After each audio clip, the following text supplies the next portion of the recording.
हाथ जोड़ के माता पिताओं से मेरी विनती है कि आप अपनी बच्ची के भविष्य के बारे में सोचें, ना कि दहेज देने के बारे में सोचें। आपने सिरसा गांव के, ग्रेटर नोएडा के सिरसा गांव के आपने ये दुखद समाचार को सुना ही होगा कि किस तरह एक बच्ची को जला के मार दिया गया, और ये इसका केवल एक ही वजह था, दहेज प्रथा।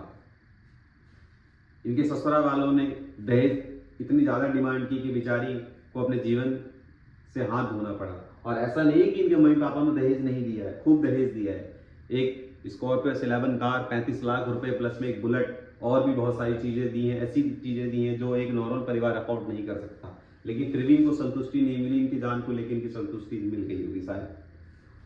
और ऐसा वजह क्या है? शिक्षा का अभाव है। अगर हम अपनी बच्ची को पढ़ा लिखा के भेजते हैं, अपनी बच्ची को उसके पैरों पर खड़ा करके कहीं ब्याहते हैं, तो हमारी बच्ची ऐसी प्रताड़ित कभी की ही नहीं जाएगी।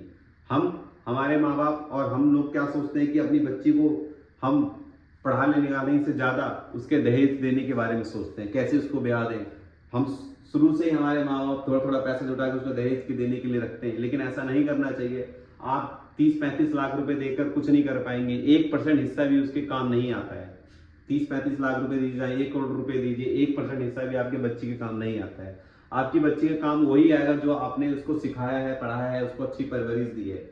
आप दहेज ना देकर उसका 2-4% हिस्सा ही उसके ऊपर खर्च कर दीजिए, उसके जिंदगी संवार दीजिए, उसको वो जिंदगी भर काम आएगा। लेकिन हाँ, अगर आप ऐसा नहीं करते हैं तो शिक्षा का अभाव होता है, तो ऐसे हमारी जो बच्चियां हैं वो प्रताड़ित की जाएंगी। आप 2-4% हिस्सा ही उसके ऊपर खर्च कर देंगे तो उनका भविष्य इतना स्ट्रांग हो जाएगा कि ऐसी जगहों से वो लड़ सकते हैं और ऐसी परिस्थितियों से वो लड़ सकते हैं। ऐसे प्रताड़ित नहीं की जाएंगी कभी भी। अगर प्रताड़ित की भी गई तो अपने ससुराल वाले अपने पति के हलक में देख के उसके हलक को बाहर निकाल सकती है।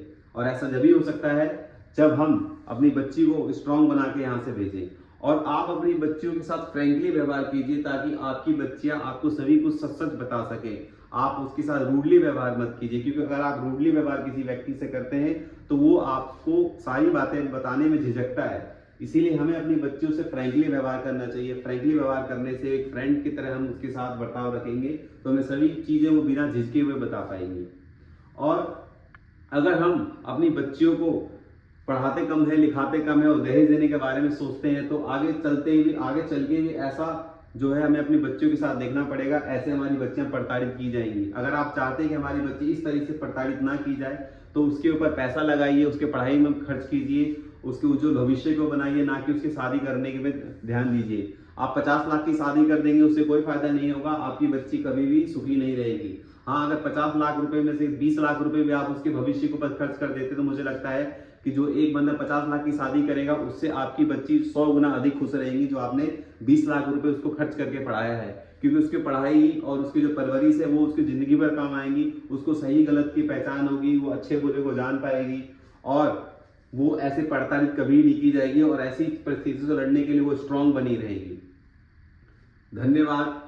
मेरा ये वीडियो बनाने का यही मोटिव था, आपको बताने के लिए कि आप लोग ये समझ जाइए कि हमें अपनी बच्ची को शादी करने से ज़्यादा अच्छा है उसको पढ़ाना लिखाना। शादी तो एक ना एक दिन वो हो ही जाती है, लेकिन अगर आप नहीं पढ़ाते हैं तो आपकी बच्ची कभी भी उज्जवल भविष्य की ओर अग्रसर नहीं होगी और वो ऐसे ही प्रताड़ित की जाएगी।